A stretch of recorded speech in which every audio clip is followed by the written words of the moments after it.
Ciptagraha, sebuah kompleks perumahan di Jalan Gunung Batu, Sukaraja, Cicendo, Bandung. Di sanalah Pasutri Ronald Alimudin dan Magdalena Srina Tengsih bersama anak mereka Retno tinggal. Pak Ronald lumpuh akibat stroke. Kini Ibu Sri yang jadi tulang punggung keluarga. Selain bekerja di sebuah PT sebagai sekretaris direksi, Ibu Sri juga membuka warung di depan rumahnya. Dia mempekerjakan 2 pembantu, yakni Ida Farida dan seorang pemuda bernama Firmansyah Hudaya. Firmansyah alias Firman lebih banyak bertugas merawat Pak Ronald yang lumpuh. Dia memberi makan dan obat, memandikan, juga membantu Pak Ronald buang air. Firman juga ikut membantu menjaga warung milik majikannya yang berada di depan rumah. Sedangkan pekerjaan rumah tangga lainnya seperti mencuci, memasak, dan bersih-bersih dikerjakan Ida Farida yang saban hari datang pukul 6 pagi dan pulang pukul 3 sore. Pada Sabtu 30 Agustus 2008, rutinitas di rumah Ibu Sri berjalan seperti biasa. Pagi-pagi Firmansyah sudah bangun untuk mengurus Pak Ronald. Ida juga datang tepat waktu pukul 6 dan langsung bekerja. Sementara itu menjelang pukul 7 pagi, Ibu Sri pergi dengan mengendarai mobil mengantar anaknya Retno ke kantor, sekalian membeli kebutuhan untuk mengisi warung. Di rumah saat itu hanya tinggal Pak Ronald dan kedua pembantu Firman dan Ida. Sekitar pukul 7:30, Firman mendatangi Ida dan curhat. "Cik Ida udah naik gaji belum?" "Belum," jawab Ida. "Saya juga belum, gaji masih tetap 500.000. Mana ijazah dan KTP asli saya ditahan Ibu Sri, jadi saya tidak bisa berhenti kerja. Sedangkan saya kerja 24 jam, bahkan kalau malam juga terus ngurusin Pak Ronald. Malahan saya sempat jatuh karena ngantuk ngurusin Pak Ronald." Usai ngobrol, mereka kembali mengerjakan tugas masing-masing. Jarum jam terus bergerak, sudah pukul 10, Ida mengatakan kepada Firman dia mau pulang lebih awal karena ayahnya datang dari Garut. "Tadi saya sudah izin kok ke Ibu." Firman mengiyakan. 1 jam kemudian pukul 11 siang, Ibu Sri pulang membawa belanjaan untuk mengisi warung dan kebutuhan rumah tangga. Firman membantu mengangkat belanjaan. Tabung gas, beras, dan telur disimpan di dapur yang terletak di belakang rumah. Sedangkan kopi, rokok, dan belanjaan lainnya disimpan di warung. Pemuda itu lalu mendatangi majikannya. "Bu, saya mau minjem uang 2,5 juta. Ibu Sri langsung memberikan uang yang diminta Firman. Lalu dia bertanya, "Ida kemana?" "Ida udah pulang," jawab Firmansyah. Ibu Sri kaget. "Loh, kenapa pulang? Kenapa kamu izinkan?" Firman balik terkejut. "Katanya sudah izin sama ibu." Ibu Sri gusar. "Man, lain kali kamu yang tegas dong. Kamu kan yang lebih lama kerja di sini. Mana di warung banyak permen hilang lagi." Firman membela diri. "Kan sudah saya ganti kalau ada yang hilang." Ibu Sri tampaknya belum puas dan masih mengomel. "Ngasih obat ke bapak kamu juga suka telat. Kamu kalau kerja yang benar." Firman protes. "Pekerjaan saya sudah benar, Bu." Dengan wajah jengkel, Ibu Sri berlalu dan masuk ke kamar tidurnya di ruang tengah. Sementara itu amarah di dada Firman menggelegak. Dia murka majikannya sering memarahi dan mengomelinya, tidak menghargai dirinya, padahal dia merasa sudah bekerja dengan baik non-stop 24 jam setiap hari. Firmansyah lalu mengambil kunci Inggris dan melangkah menuju kamar Ibu Sri di ruang tengah. Di sana Ibu Sri sedang bersantai. Tanpa pikir panjang, Firman langsung menghantam leher Ibu Sri dengan kunci Inggris hingga 2 kali. Ibu Sri menjerit lalu terguling ke lantai. Pada saat yang sama, terdengar bunyi bel panggilan dari kamar Pak Ronald. Firman menyelipkan kunci Inggris di pinggang lalu mendatangi kamar Pak Ronald. "Ada apa, Man? Kok ribut-ribut?" tanya Pak Ronald yang lumpuh. "Tidak ada apa-apa, Pak," jawab Firman. Pemuda itu kemudian mengajukan pertanyaan ganjil. "Bapak ingin sembuh?" Pak Ronald menjawab, "Iya."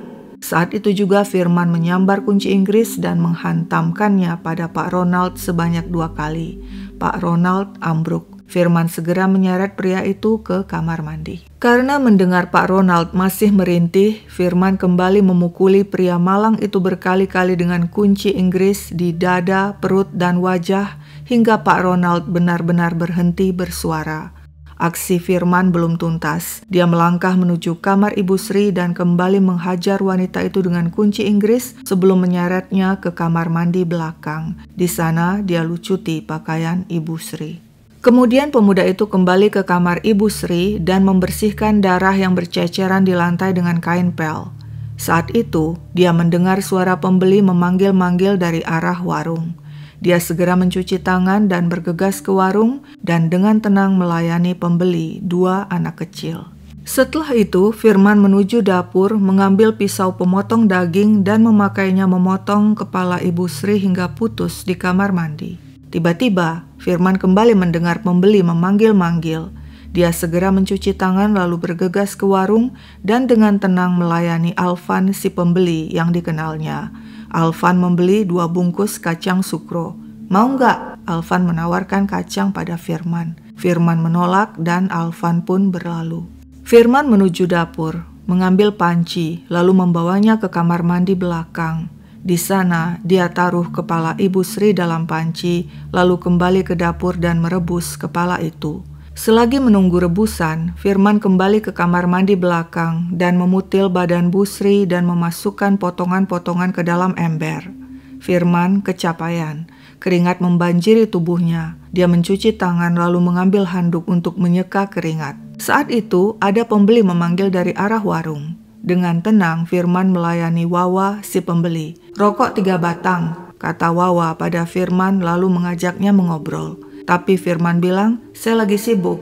Firman bergegas kembali ke kamar mandi belakang dan melanjutkan aksinya memutil jasad Bu Sri. Tapi lagi-lagi dia dengar suara anak kecil memanggil-manggil dari arah warung. Firman kembali mencuci tangan lalu bergegas ke warung melayani pembeli 2 anak kecil yang membeli air mineral. Setelah itu Firman ke dapur mengecek hasil rebusannya. Sudah 15 menit. Dia matikan kompor dan membawa panci berisi kepala ke kamar mandi belakang. Kepala dia taruh di lantai kamar mandi dan menyiramnya dengan air mendidih dari panci. Selanjutnya, Firman mencuci muka dan menuju kamarnya di lantai 2.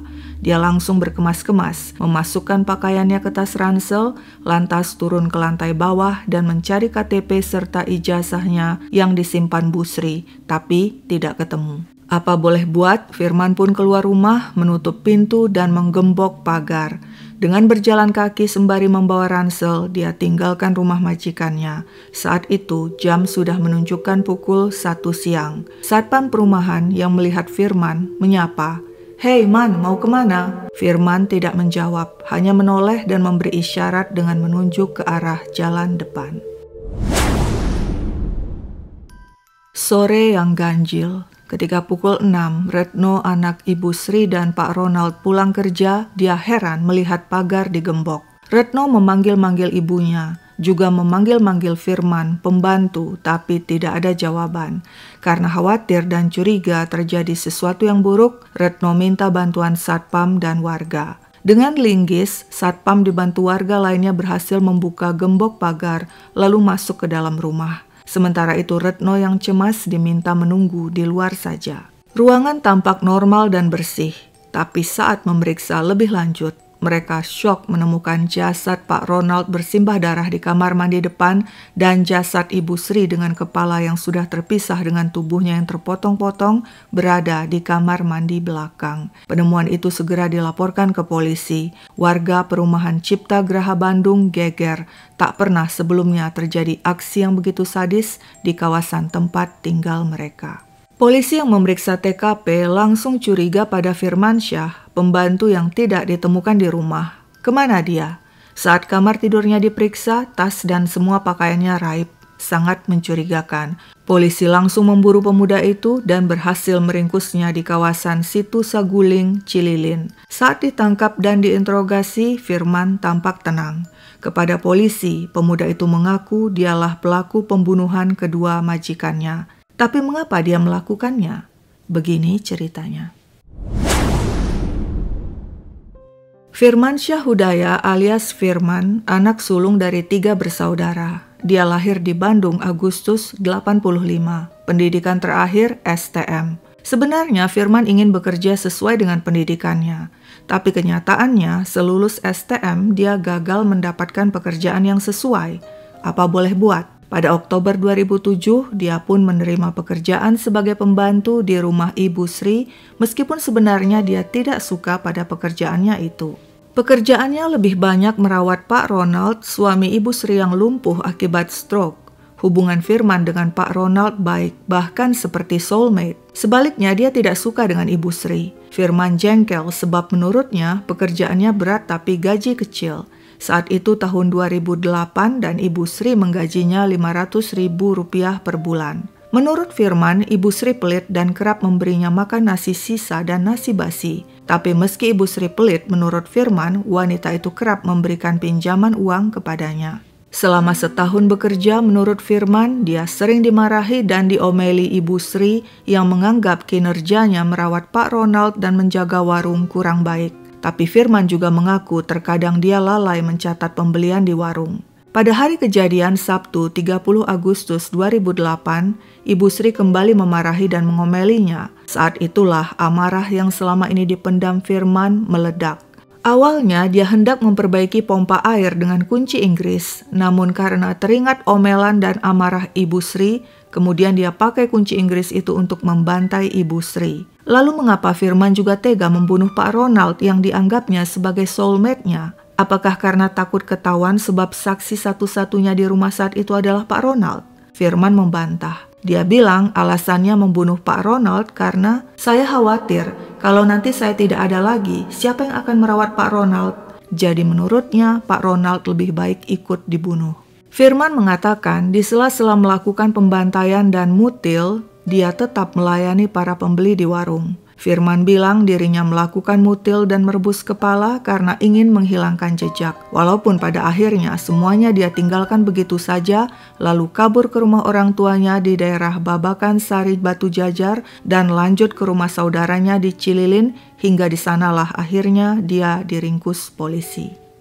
Pemakaman Pasutri Ronald Alimuddin yang berusia 60 dan Magdalena Srina Tengsih yang berusia 45 di TPU Kerkhoff Cimahi dihadiri ratusan orang, termasuk keluarga, kolega, teman, dan tetangga. Pasutri tersebut dimakamkan dalam satu liang lahat. Sang anak Retno yang berusia 21 terus-menerus menangis dan duduk tidak kuat menahan duka. Tetangga mengatakan Pasutri, Sri, dan Ronald orang baik.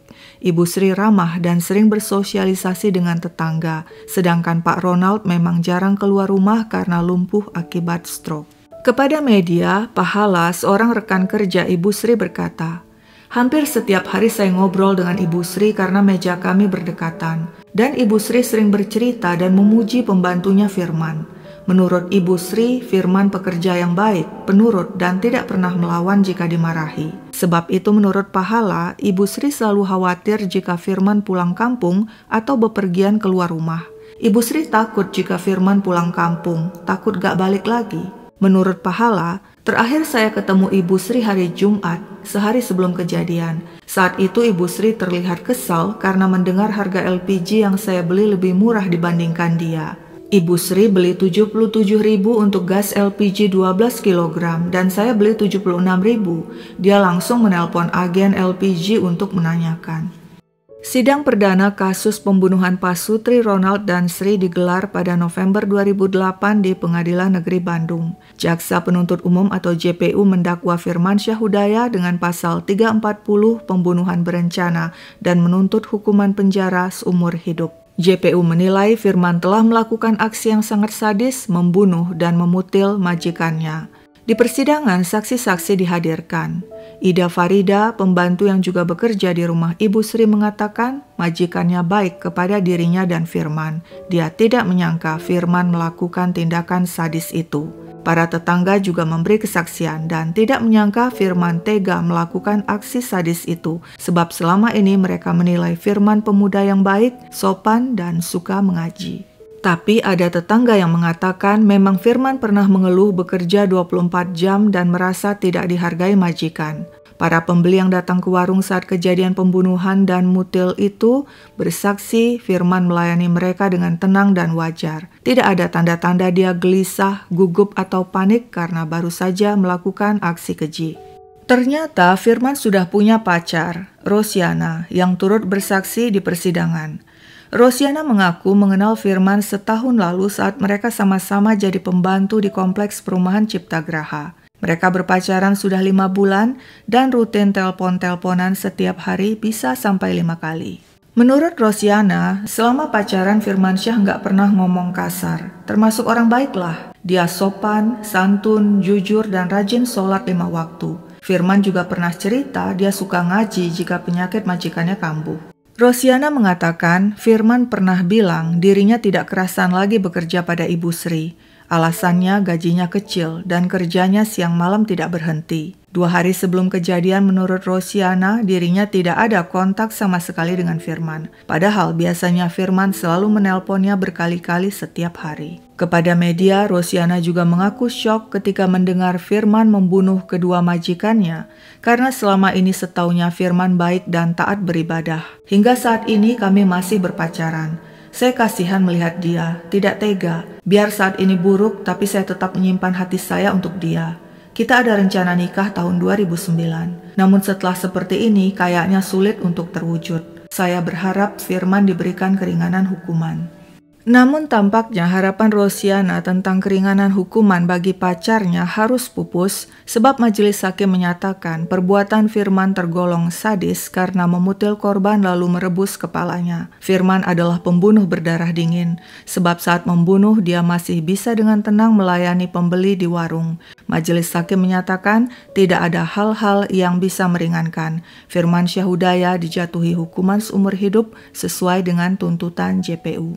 Mendengar vonis tersebut, Firmansyah terkejut. Kuasa hukumnya juga tidak terima, sebab menurutnya seharusnya Firman didakwa pasal 338 tentang pembunuhan, bukan pasal 340 tentang pembunuhan berencana, sebab Firman melakukan pembunuhan secara spontan, tanpa direncanakan, karena amarahnya memuncak akibat dimarahi majikan. Firman kemudian mengajukan banding dan kasasi, namun ditolak. Saat ditahan, kepada wartawan Firman berkata, "Saya lebih senang di tahanan daripada di rumah majikan. Makanannya lebih baik daripada di rumah. Di sini rendang dengan nasi hangat, di rumah majikan daging dengan nasi basi." Firman tidak menunjukkan raut wajah penyesalan. Bagaimana sih sebenarnya sifat Firmansyah ini? Berdasarkan hasil pemeriksaan psikologi dan keterangan dalam BAP, Firman adalah orang yang memiliki sifat sensitivitas yang tinggi sehingga ketika sakit hati berkepanjangan cenderung menyimpan dendam sangat mendalam yang kemudian dilampiaskannya dengan membunuh secara sadis. Sekian dulu ceritaku, sampai jumpa kapan-kapan.